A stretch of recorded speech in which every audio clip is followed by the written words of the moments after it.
যারা মহিলা তাদের জন্য অতিরিক্ত আরেকটি বিষয় রয়েছে, শর্ত রয়েছে, সেটি হচ্ছে তার সাথে তার স্বামী অথবা তার নিকট আত্মীয় মুহরিম কোন একজন লোক তার সাথে থাকতে হবে। এই কথাটি বলার পিছনে একটি বিষয় লুকায়িত রয়েছে। আমাদের সমাজের, আমাদের দেশের অনেক মানুষ তার মাকে হজের জন্য পাঠিয়ে দেয়। কোথায়? ওই যে প্লেনে তুলে দেয়, সাথে কেউ নেই, কোন মুহরমাত, কোন মুহরিম নেই। এমত অবস্থায় তিনি হজ করার জন্য চলে যান। এটা কখনো শরিয়া সম্মত হতে পারে না। এখন চিন্তা করতে হবে, একজন মহিলা তার সেখানে সৌদি আরবে, মক্কাতে, মদিনাতে তার যত আত্মীয় স্বজন থাক না কেন, কিন্তু তিনি যখন ঘর থেকে রওনা দেবেন, তার সাথে একজন মুহরিম, হয়তো মহিলার স্বামী অথবা মহিলার ভাই অথবা মহিলার মামা, যার সাথে ওই মহিলার বিবাহ বন্ধনে আবদ্ধ হওয়া অবৈধ, হারাম, এই ধরনের একজন পুরুষ তার সাথে অবশ্যই থাকতে হবে। কিন্তু আমরা কি করি? আমাদের সমাজে কি করা হয় সেই ধরনের একটি ঘটনা নয়, আমার কাছে অনেকেই এই বিষয়টি জানতে চেয়েছেন এবং আমার কথা শুনে এই ধরনের একজন ভাই, সে নিজেই তার মাকে নিয়ে সে হজে গিয়েছে এবং অনেকেই দেখা গেছে এমন, সেটাকে কোনো গুরুত্বই মনে করে না। সেখানে আমার ভাই আছে, সেখানে আমার মামা আছে, এই আছে সেই আছে, বিভিন্ন প্রকারের কথা বলে ওই প্লেনে তাদেরকে তুলে দেয়। কিন্তু এটা শরিয়া সম্মত নয়, কিন্তু আমরা সেটা কিন্তু করি। আমাদের সমাজে কিন্তু সেটা চালু রয়েছে। এই হজ এত বেশি গুরুত্বপূর্ণ। আল্লাহর নবী সাল্লাল্লাহু আলাইহি ওয়াসাল্লাম বলেছেন, একজন ব্যক্তি সামর্থ্য থাকার পর সে যদি হজ সম্পাদন না করে, হজ করার জন্য যদি সে না যায়, সে যদি মৃত্যুবরণ করে, যে আমি জানি না সে কি ইহুদি হয়ে মৃত্যুবরণ করলো না সে নাসরা হয়ে মৃত্যুবরণ করো, সকলে বলি নাউযুবিল্লাহ। ونعوذ بالله من شرور أنفسنا ومن سيئات أعمالنا من يهده الله فلا مضل له ومن يضلله فلا هادي له ونشهد أن سيدنا وحبيبنا ومولانا محمدا عبده ورسوله الذي أرسله بالحق بشيرا ونذيرا وداعيا إلى الله بإذنه وسراجا منيرا. أما بعد فقد قال الله تعالى في شان حبيبه آمرا ومخبرا. أعوذ بالله من الشيطان الرجيم. بسم الله الرحمن الرحيم. إن الله وملائكته يصلون على النبي يا أيها الذين آمنوا صلوا عليه وسلموا تسليما. اللهم صل على سيدنا مولانا محمد وعلى آل سيدنا مولانا محمد. اللهم صل على سيدنا مولانا محمد محمد وعلى آل سيدنا مولانا محمد بسم الله الرحمن الرحيم ولله على الناس حج البيت من استطاع إليه سبيلا آمنت بالله صدق الله العظيم লামা উপজেলার অন্তর্গত শিল্পনগরী আজিজনগর যুব উন্নয়ন পরিষদের উদ্যোগে আয়োজিত নবম তাফসীরুল কোরআন মাহফিলের সম্মানিত সভাপতি হাফেজ মাওলানা মুফতি হুবাইব সাহেব আতালাল্লাহু উমরা। আমার সেই আলোচনার বিষয়টি হচ্ছে হজের গুরুত্ব সম্পর্কে আলোচনা। আমরা সকলে জানি যে ইসলামের যে 5টি স্তম্ভ রয়েছে তার মধ্যে অতীব গুরুত্বপূর্ণ একটি স্তম্ভ হচ্ছে হজ। তারা আসলে আমরা যারা ইমানদার মুমিন, আমরা আল্লাহ পাক রব্বুল আলামিনের উপর আমরা ঈমান এনেছি। যে কোনো মানুষ যে কারোর সাথে যদি পরিচিত হয় স্বাভাবিকভাবে সে তার সাথে কথা বলতে চায়। আমরা যারা ইমানদার মুমিন, আমরা যার উপর ঈমান এনেছি, নামাজ আদায়ের মাধ্যমে আমরা আল্লাহ পাক রব্বুল আলামিনের সাথে আমরা কথোপকথন করি। যেহেতু নামাজের মাধ্যমে আমরা আল্লাহর কালাম তেলাওয়াত করি, তার মানে হচ্ছে আল্লাহ পাক রব্বুল আলামিনের সাথে যেন আমরা আলোচনা করছি, কথোপকথন করছি। এরপরে একজন ইমানদার আল্লাহর সাথে কথোপকথন করার পর সে চাইবে যে আল্লাহ পাক রব্বুল আলামিনকে রাজি এবং খুশি করার জন্য। সে নামাজের মাধ্যমে আল্লাহ পাক রব্বুল আলামিনকে খুশি করার জন্য চাইবে। আমরা সকলেই কামনা করি যেন আল্লাহ পাক রব্বুল আলামিন আমাদের উপর সন্তুষ্ট হয়ে যান। এরপরে দ্বিতীয় নম্বরে গিয়ে আমরা একটি মাস ব্যাপী আমরা রমজানের রোজা পালন করি। রমজানের রোজা পালন করার মাধ্যমে আমরা আল্লাহ পাক রব্বুল আলামিনের একটি নির্দেশ হুকুম পালন করি এবং সাথে সাথে আমরা আল্লাহ তাআলাকে এই কথা বলতে চাই, মাবুদ পরওয়ারদিগার আলম, তোমার জন্য আজকে আমরা আমাদের খাওয়া পরা, আমাদের জন্য যা হালাল ছিল সব কিছু আমরা পরিত্যাগ করেছি শুধুমাত্র তোমাকে রাজি এবং খুশি করার জন্য। সুতরাং তুমি আমাদের উপর খুশি হয়ে যাও, সন্তুষ্ট হয়ে যাও। এরপরে নামাজ আদায় করলাম আল্লাহকে খুশি করার জন্য। এরপরে একটি মাস অনাহারে দিন কাটালাম শুধুমাত্র আল্লাহ পাক রব্বুল আলামিনকে রাজি এবং খুশি করার জন্য।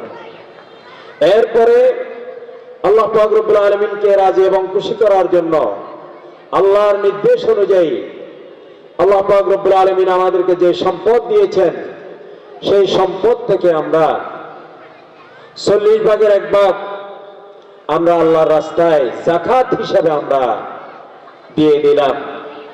মালের মহব্বত তো সকলের হৃদয়ে রয়েছে, কিন্তু আল্লাহ পাক রব্বুল আলামিনের নির্দেশেই আমরা যাকাত আদায় করি এবং এই যাকাত আদায়ের মাধ্যমে আল্লাহ পাক রব্বুল আলামিনের কাছে আমরা এটাই জানান দিতে চাই, মাবুদ পরওয়ারদিগার আলম, তোমাকে খুশি করার জন্য, তোমাকে খুশি করার জন্য, তোমাকে রাজি করার জন্য আমি তোমার নির্দেশ মোতাবেক যাকাত আদায় করেছি। সর্বশেষ হজের যে নির্দেশনা, আল্লাহ পাক রব্বুল আলামিন যে হজের নির্দেশ দিয়েছেন, আমি লক্ষ লক্ষ টাকা খরচ করে আমার শরীরের যত শক্তি আছে সব কিছু ব্যয় করে আমি সুদূর মক্কা এবং মদিনায় পাড়ি জমালাম এবং সেখানে আমি একজন অসহায় মানুষের মতো শুধুমাত্র দুটি সাদা কাপড় পরেই আমি আল্লাহ পাক রব্বুল আলামিনের সামনে একথাই বললাম, পরওয়ারদিগার আলম, আমি আমার আত্মীয় স্বজন, পরিবার পরিজন সব কিছু ছেড়েই আমি তোমার দরবারে আমি উপস্থিত হয়েছি, আমি হাজির হয়েছি। তুমি আমার জীবনের সকল গুনাহগুলো তুমি মাফ করে দাও। পরওয়ারদিগার আলম, আমি শুধুমাত্র তোমাকে রাজি করার জন্যে আমি পাগল সেজে আমার অহংকার, দম্ভ যা কিছু আছে সব কিছু পায়ের তলায় দিয়ে আমি শুধুমাত্র তোমাকে রাজি করার জন্য আজকে আমি পাগল করা হয়ে আমি তোমার দরবারে ধর্ণা দিলাম, আমি তোমার দরবারে উপস্থিত হলাম। আমি তোমার কাছে আমার গুনাহসমূহের জন্য আমি ক্ষমা চাই এবং আমি চাই তুমি আমার উপর পুরোপুরিভাবে তুমি সন্তুষ্ট হয়ে যাবে। এবং আমরা এইভাবে যাদের উপর সামর্থ্য রয়েছে, যাদের আসা যাওয়ার খরচ রয়েছে, ইস্তেতাআত যাদের রয়েছে, তারা এই হজ সম্পাদন করা মানে এই যে পরওয়ারদিগার আলম, আমি তোমাকে রাজি করার জন্য, তোমাকে সন্তুষ্ট করার জন্য আমি পাগল হয়ে গিয়েছি, আমি পাগলের বেশ ধারণ করেছি। এভাবে একজন ইমানদার, একজন মুমিন, সে দাফে দাফে মহান রব্বুল আলামিনকে রাজি এবং খুশি করার জন্য সে এই হজ, ইসলামের এই মহান রুকন, সেটা সম্পাদন করে। এবং আল্লাহ পাক রব্বুল আলামিন কোরআন মাজিদে স্পষ্টভাবে ঘোষণা দিয়েছেন, ওয়ালিল্লাহি আলান নাসি হিজ্জুল বাইতি মান ইসতাতা ইলাইহি সাবিলা। আল্লাহ পাক রব্বুল আলামিন পৃথিবীর সকল মানুষের উপর, সকল মুমিনের উপর আল্লাহ তাআলা হজের আহকাম, হজের বিধান সকলের উপর ফরজ করে দেন নাই, বরং বলা হয়েছে মান ইসতাতা, তোমাদের মধ্যে যারা সক্ষমতা রাখে, যারা সক্ষম আল্লাহর ঘরে যাওয়ার, বাইতুল্লাহর হজ করতে যাওয়ার ক্ষমতা যাদের রয়েছে, ইস্তেতাআত যাদের রয়েছে, সক্ষমতা যাদের রয়েছে, শুধুমাত্র তারাই এই হজ শুধুমাত্র আল্লাহ পাক রব্বুল আলামিনকে রাজি এবং খুশি করার জন্য এই হজ আদায় করবে। নিজের নামের শুরুতে আল-হাজ লাগানোর জন্য নয়, নিজের নামের শুরুতে হাজি লাগানোর জন্য নয়, একমাত্র আল্লাহ পাক রব্বুল আলামিনকে রাজি এবং সন্তুষ্ট করার জন্যই হজ সম্পাদন করতে হবে। কিন্তু আমাদের সমাজের মধ্যে এখনো অনেক আলহাজ, অনেক হাজি সাহেব রয়েছেন, তাদের নামের শুরুতে যদি আলহাজ বলা না হয়, হাজি সাহেব বলা না হয়, তাহলে তিনি অসন্তুষ্ট হয়ে যান। যারা এই ধরনের নিজেদেরকে হাজি সাহেব বললে, আলহাজ বললে মনের মধ্যে সন্তুষ্টি পোষণ করেন, তাহলে তার হজ আল্লাহর দরবারে কবুল হয়েছে কিনা সেটা আল্লাহ পাক রব্বুল আলামিনই ভালো জানেন। এখানে তো কোরআন মাজিদে স্পষ্ট বলা হয়েছে ওয়ালিল্লাহি, লিওয়াজহিল্লাহ, একমাত্র আল্লাহ পাক রব্বুল আলামিনকে রাজি করার জন্যই হজ সম্পাদন করবে।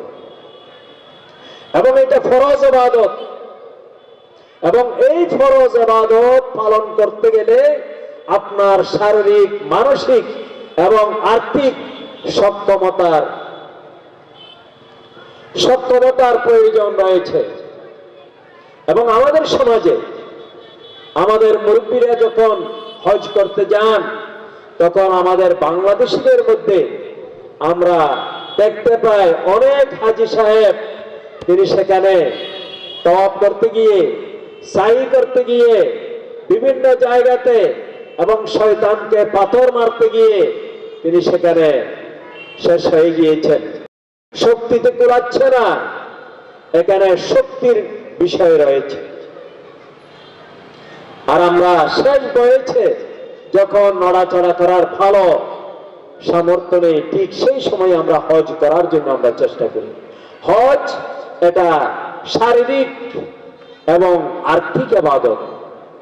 শরীরের সুস্থতার প্রয়োজন রয়েছে, আপনার শক্তির প্রয়োজন রয়েছে।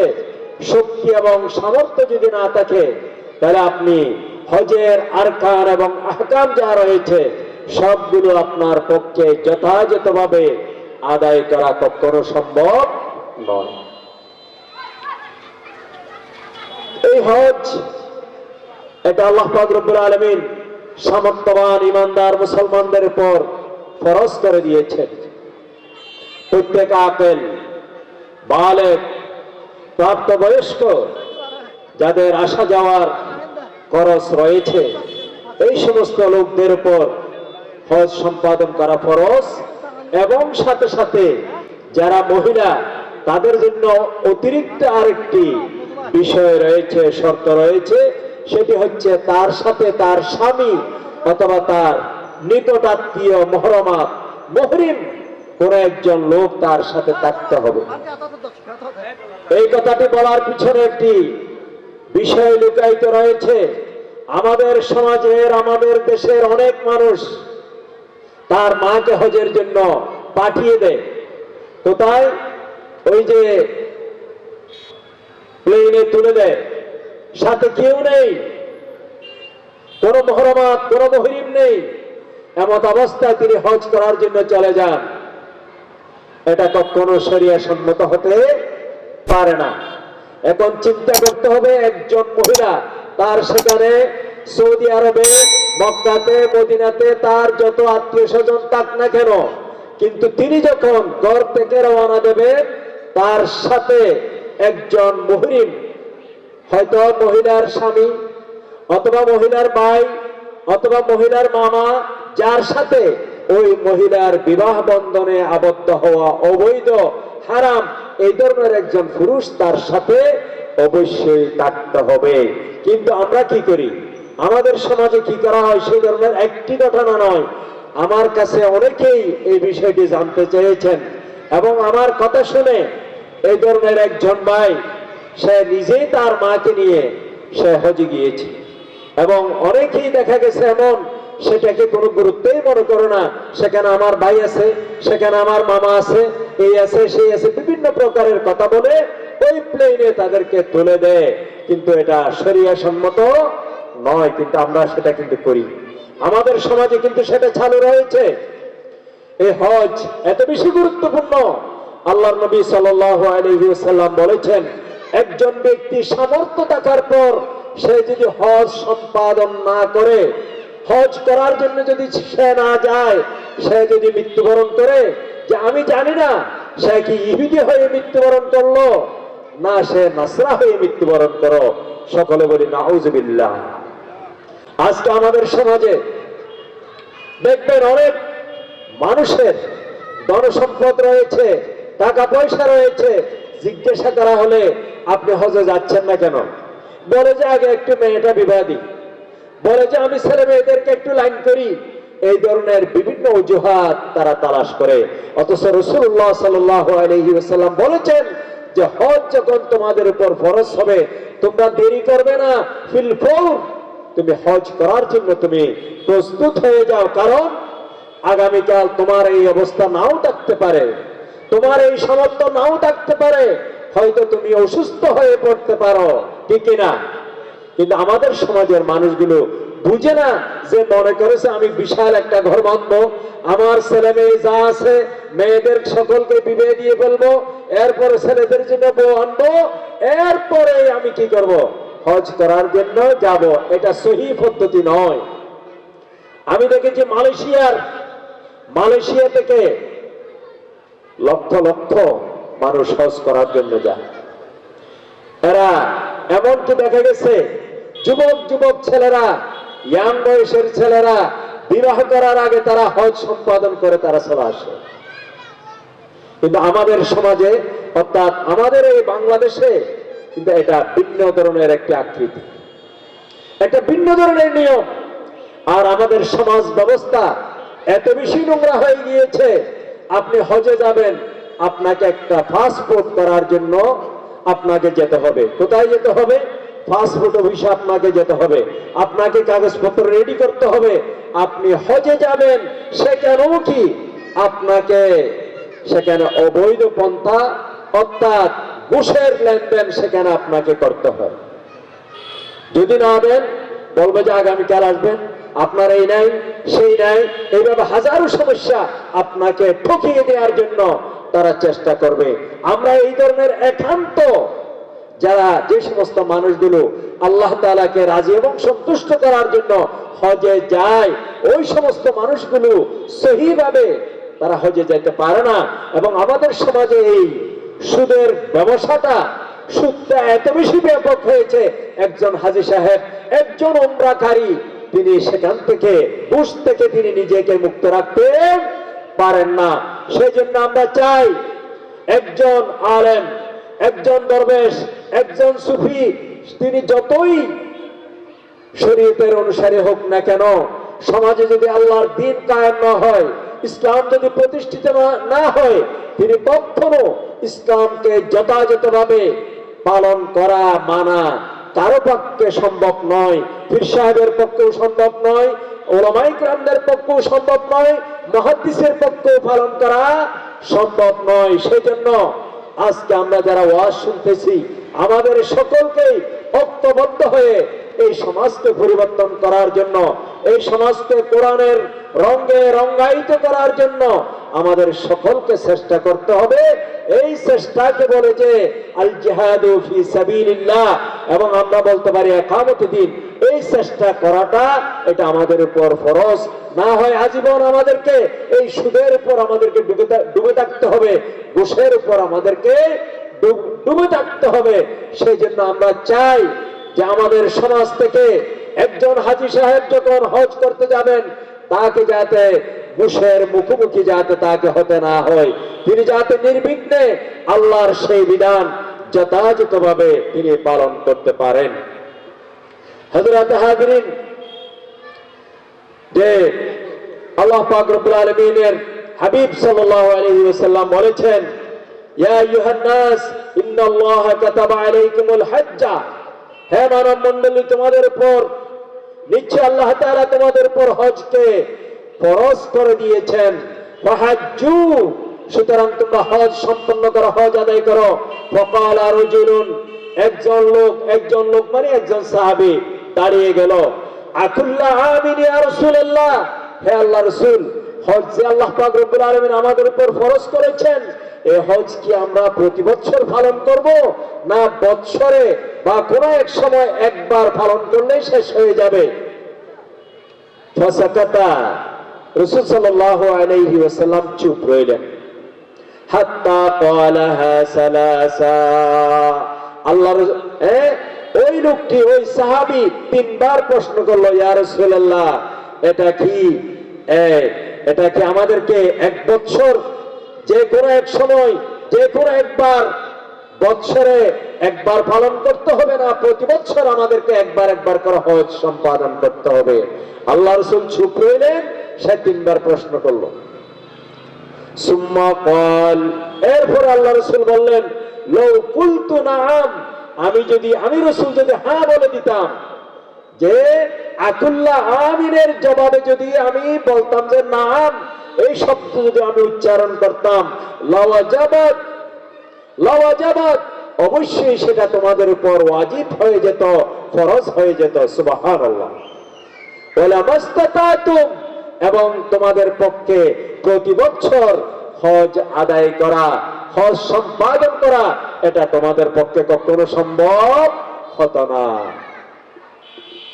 এবং রাসূল সাল্লাল্লাহু আলাইহি ওয়াসাল্লাম আরো বলেছেন, মান আরাদাল হজ্জা ফালইয়াতাআজ্জাল, একদম পরিষ্কার কথা, যে ব্যক্তি হজ সম্পাদন করার জন্য ইচ্ছা করবে, ফালইয়াতাআজ্জাল, সে যেন দ্রুত হজের দিকে অগ্রসর হয়, সে যেন দ্রুত সিদ্ধান্ত নেয় যে আমি আল্লাহর ঘর বাইতুল্লাহর হজ করব, তাওয়াফ করব, জিয়ারত করব, উমরা করব, এভাবে সে দ্রুত চলে যাবে। এবং আল্লাহ রাসূল আরো বলেছেন, তাআজ্জালু ইলাল হজ, তোমরা দ্রুত হজ আদায়ের দিকে তোমরা অগ্রসর হও। فإن أحدكم لا يدري ما يعرض له, কেননা তোমাদের কেউ জানে না যে আগামীকাল তার উপর কি আসতেছে, তার কি সমস্যা হবে, সেটা কেউ অনুধাবন করতে তোমরা পারো না। সুতরাং হজ এটা এমন একটি ইবাদত, এটা যত বেশি পারো তোমরা দ্রুত এটা সম্পাদন করার জন্য তোমরা চেষ্টা করো। এরপরে রাসূল সাল্লাল্লাহু আলাইহি ওয়াসাল্লাম আরো বলেছেন, ইসতামতাউ লিহাদাল বাইত, হে আমার সাহাবায়ে কেরামগণ, তোমরা এই আল্লাহর ঘর খানায়ে কাবা থেকে তোমরা কি করো, উপকার গ্রহণ করো। খানায়ে কাবা এমন একটি ঘর, যে ঘরের দিকে আপনি শুধু চেয়ে থাকবেন সেটা ইবাদতে পরিণত হবে। সকলে বলি সুবহানাল্লাহ। শুধু চেয়ে থাকবেন, কিছু বলতে হবে না। আল্লাহর ঘর, সেটা আল্লাহ পাক রব্বুল আলামিন এইভাবেই আল্লাহ তাআলা সেটাকে তৈরি করেছেন। সেটা আল্লাহর ঘর হওয়ার কারণে সেখানে আল্লাহ পাক রব্বুল আলামিনের রহমত প্রতিনিয়ত, প্রতিটি মুহূর্ত সেখানে আল্লাহর রহমত সেখানে নাজিল হচ্ছে। আমি দেখেছি সেখানে এটা যে এমন একটি মুহূর্ত পাওয়া যায় না যে মুহূর্তে ওই খানায়ে কাবার চতুর্পাশে খালি, যে আপনি 3টায় যান, 2টায় যান, 1টায় যান, যে মুহূর্তে যান না কেন, আপনি যদি মনে মনে ধারণা করেন যে আমি এমন সময় যাব যে সময় কোনো লোক থাকবে না, না, আপনি যখন যাবেন দেখবেন যে আপনার আগেই সেখানে মানুষেরা উপস্থিত হয়ে গিয়েছে। তা আল্লাহর ঘর সেটা চেয়ে থাকা, শুধু চেয়ে থাকলেই সেটা ইবাদতে পরিণত হবে, সেটা ইবাদত। এত সওয়াব আল্লাহর ঘর, সেটা আপনি কিয়ামত পর্যন্ত আল্লাহর ঘর চেয়ে সেখানে আপনি আপনার আরজু, মনের আরজু আপনি সেটা মিটাতে পারবেন না। হাজী কেরাম, হুজ্জাজগণ আল্লাহর ঘরের চতুর্পাশে তারা কি করে, তাওয়াফ করে। তাওয়াফ করা মানে ঘুরে। এই যে হাজী সাহেবরা আল্লাহর ঘরের যে তাওয়াফ করেন, আল্লাহর ঘরের চতুর্পাশে যে ঘুরেন, এই ঘুরার পর একজন ইমানদার, একজন মুমিন, তিনি বাংলাদেশে আসার পর অথবা তার দেশ যেখানে হোক সেখানে আসার পর তিনি যদি আল্লাহর বিধানের বাইরে, কোরআনের বাইরে, ইসলামের বাইরে কোন মত এবং কোন পথ এই সমাজে প্রতিষ্ঠার জন্য যদি চেষ্টা করেন, আপনি কি মনে করেন তার ওই ঘুরানির কোনো দাম আছে? তিনি তো বলছেন যে লব্বাইক আল্লাহুম্মা লব্বাইক, পরবর্তীকারে আলম আমি উপস্থিত, আমি উপস্থিত। যে ব্যক্তি বলেছে আল্লাহর সামনে, আল্লাহর ঘরের সামনে, পরবর্তীকারে আলম আমি উপস্থিত, এবং খানায়ে কাবার আল্লাহর ঘরের চতুর্পাশে তিনি ঘুরেছেন, যে ব্যক্তি আল্লাহর ঘরের চতুর্পাশে ঘুরেছেন, সেই ব্যক্তি বাংলাদেশে এসে তিনি যদি আল্লাহর আইনের বিপক্ষে, কোরআনের বিপক্ষে, আল্লাহর নবীর সুন্নাহর বিপক্ষে যদি কথা বলেন, তাহলে সেগুলো কেমন হবে? তিনি যে সেখানে ঘুরলেন, খানায়ে কাবার চতুর্পাশে ঘুরলেন, তিনি ঘুরার মর্ম, হজের মর্ম তিনি অনুধাবন করতে পারেন নাই। এটা যারা আমাদের দেশ থেকে যারা হজ করতে যান, এই হজ এটা শুধু বাহ্যিক কোন অনুষ্ঠানের নাম নয়। আপনাকে হৃদয় দিয়ে হজ, সেটাকে আপনার হৃদয়ের মধ্যে, মনের মধ্যে আপনাকে ঢুকাইতে হবে। কারণ হাজীদের এত বেশি মর্যাদা, এত বেশি সম্মান। আপনি যে হাজীরা যে দোয়া করবে, আল্লাহ পাক রব্বুল আলামিন তাদের দোয়াকে কবুল করে নেন। শুধু তা নয়, হাজী সাহেব যদি অন্য কারো জন্য দোয়া করেন, আল্লাহ পাক রব্বুল আলামিন তার দোয়াও কবুল করেন। সকলে বলে আলহামদুলিল্লাহ। এই যে এত মর্যাদা, এত সম্মান একজন হাজী যিনি হজ করে আসেন, আল্লাহর কাছে তার কত দাম। এমনকি হাদিসের মধ্যে রয়েছে, একজন হজকারী তিনি যদি গুনাহের কোনো কাজে যদি লিপ্ত না হন, ঝগড়া ফসাদ যদি না করেন, এবং বিশ্রী মুখ দিয়ে যদি কোনো খারাপ কথা যদি উচ্চারণ না করেন, সে যদি পুত পবিত্র ভাবে আন্তরিকতার সাথে খালেস নিয়তে সে যদি হজ করে আসেন, আল্লাহ পাক রব্বুল আলামিন, আল্লাহর হাবিব বলেছেন, তার অবস্থা হচ্ছে এমন, সে যেন আজকেই তার মায়ের পেট থেকে জন্মগ্রহণ করেছে। সকলে বলি সুবহানাল্লাহ। কত দাম তার জীবনের মাসুম বাচ্চার, যেভাবে কোনো গুনাহ নাই। একজন হাজী সাহেব তিনি যখন হজ করে আসবেন, তার অবস্থা যদি সেই ধরনের না হয়, হাজী সাহেবের অবস্থা যদি এমন হয়, তিনি হজ করার আগে যেভাবে মানুষের সীমা ঠেলতেন এখনো সেই সীমা ঠেলেন, হজ করার আগে যেভাবে মানুষকে গালাগালি করতেন এখনো সেই গালাগালি করেন, হজ করার আগে যেভাবে ঘুষ খেতেন এখনো সেই ঘুষ খান, তাইলে এটা বুঝে নিতে হবে হাজী সাহেবের সেই হজ আল্লাহর দরবারে কবুল হয় না। এটা কাউকে বলতে হবে না, স্বাভাবিকভাবে বোঝা যায়। এবং সাবধান করে দেওয়া হয়েছে হাজীদেরকে, খবরদার হাজী সাহেব, তুমি পুত পবিত্র হয়ে এসেছো, তুমি আবার তোমার নিজের সাথে আবার তুমি গুনাহের সাথে তুমি নিজেকে গুনাহের সাথে জড়িও না, বরং সব সময় তুমি পবিত্র অবস্থায় থাকবে, গুনাহমুক্ত থাকার জন্য তোমাকে চেষ্টা করতে হবে। একজন হাজী সাহেব আমি দেখেছি, আমাদের বাংলাদেশের হাজীরা সামান্য বিষয় নিয়ে সেখানে তারা ঝগড়া ফাসাদে লিপ্ত হয়ে যায়, একদম সামান্য তুচ্ছ বিষয়ে, এবং অন্যান্য দেশের হাজীরা সেগুলো দেখে তারা মর্মাহত হয়, দুঃখ পায়। আর সৌদি আরব বা মক্কা মদিনা সেটা তো এমন দেশ, আপনি সেখানে যদি ঝগড়া করেন সেগুলো ওই যে ক্যামেরার মধ্যে উঠে যাচ্ছে, আপনাকে জবাবদিহিতার সম্মুখীন হতে হবে যে আপনি কেন সেখানে ঝগড়া করলেন। আপনি যদি কাউকে গালাগালি করেন দেখবেন যে আপনাকে মার করা হচ্ছে, আপনি কেন গালাগালি করছেন। কিন্তু আমাদের দেশের মানুষগুলো কিন্তু সেভাবে করে, সেটা আমার নিজের চোখে দেখে, এবং বলছে যে তুমি বাংলাদেশে যাও আমি তোমাকে দেখাবো, এই ধরনের অবস্থা। তাহলে এই হজ করাটা, বরং এই হজ করাটা এই জন্য যে নিজের নামের সাথে আলহাজ জুড়িয়ে দেওয়া ছাড়া আর কোনো কিছু নয়। আপনি বলেন একজন হাজী সাহেব তিনি হজ করে আসার পর তিনি কিভাবে বেনামাজি হন, আমার বুঝে আসে না। যে ব্যক্তিটা আল্লাহর ঘর দেখেছে, নবীর রোজা মুবারক দেখেছে, হারায় কাবাতে নামাজ আদায় করেছে, মসজিদে নববীতে নামাজ আদায় করেছে, মসজিদে আয়েশাতে নামাজ আদায় করেছে, বিভিন্ন গুরুত্বপূর্ণ জায়গাতে যে লোকটি নামাজ আদায় করেছে, তিনি আবার বাংলাদেশে আসার পর তিনি একদম শেষ। তার ওই হজের সাথে তার আচার আচরণ কথাবার্তা কোনো কিছুর সাথে কোনো সম্পর্ক নাই। এই ধরনের কিন্তু আমরা দেখি। সেজন্য যে তিরমিজি শরীফের একটি হাদিস, মান হাজ্জা ফালাম ইয়ারফাস ওয়ালাম ইয়াফসুক গফারা লাহু মা তাকদ্দামা মিন যামবি। যে ব্যক্তি হজ সম্পাদন করলো, সে নারীঘটিত অশ্লীল কোন কর্মকাণ্ড সে ঘটায় নাই, বিশ্রী কোনো কথাবার্তা বলে নাই, এবং গুনাহের পর্যায়ে পড়ে এই ধরনের কোনো কাজ করে নাই, তার অবস্থা এমন যে আল্লাহ পাক রব্বুল আলামিন তার জীবনের সকল গুনাহ, অতীতে যা গুনাহ করেছে সকল গুনাহ আল্লাহ পাক রব্বুল আলামিন ক্ষমা করে দেবেন। এবং অন্য হাদিসে রয়েছে মান হাজ্জা লিল্লাহি ফালাম ইয়ারফাস ওয়ালাম ইয়াফসুক রাজা কায়াউমিন ওয়ালাদাতহু উম্মুহু। বুখারী এবং মুসলিমের হাদিস।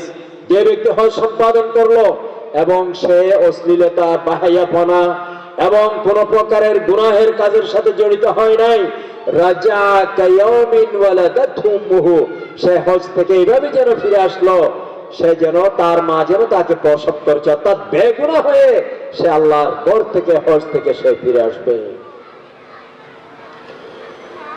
এবং অন্য হাদিসে রয়েছে মান হাজ্জাল বাইতা ফাকাদা মানাসিকাহু ওয়া সালিমাল মুসলিমুনা মিন লিসানিহি ওয়া ইয়াদিহি ইয়াগফিরু লাহু মা তাকদ্দামা মিন যামবিহি। যে রাসূল সাল্লাল্লাহু আলাইহি বলেছেন, যে ব্যক্তি হজ সম্পাদন করলো, হজের আরকান আহকাম সবগুলো যথাযথভাবে আদায় করলো, এবং তার হাত দ্বারা, জবান দ্বারা, কথায় কাজে কোন মুসলমানকে সে কষ্ট দেয় নাই,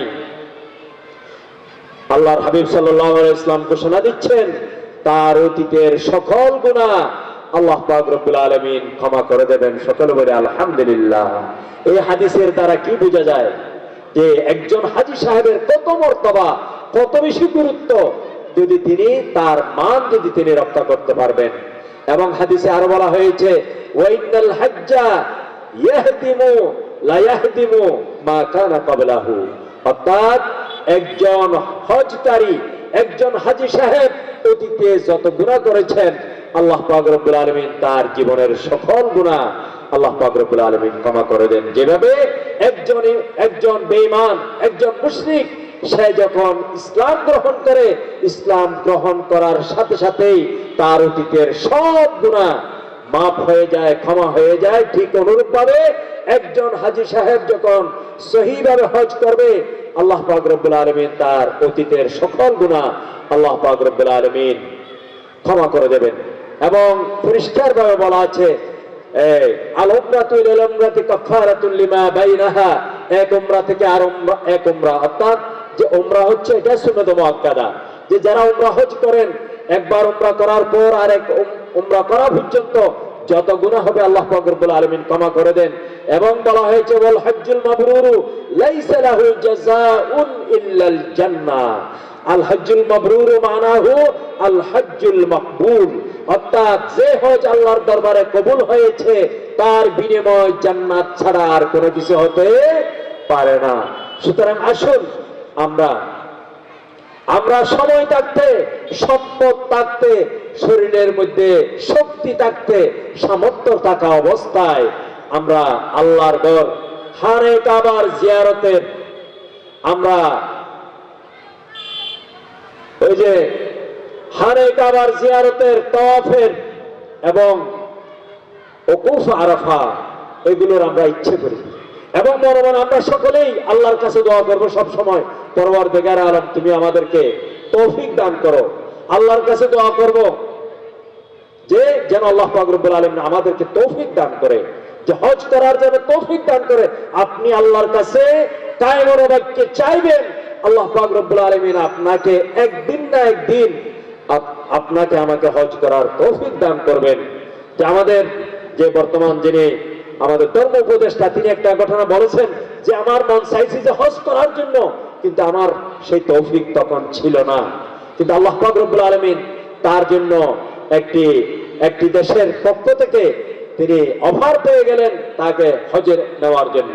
তাই এইভাবে আমরা যদি নেক নিয়তে, খালেস নিয়তে যদি আমরা হজের যদি নিয়ত করি, আল্লাহর কাছে যদি দোয়া করি, একদিন না একদিন আল্লাহ পাক রব্বুল আলামিন আমাদেরকে হজ করার তৌফিক দান করবেন।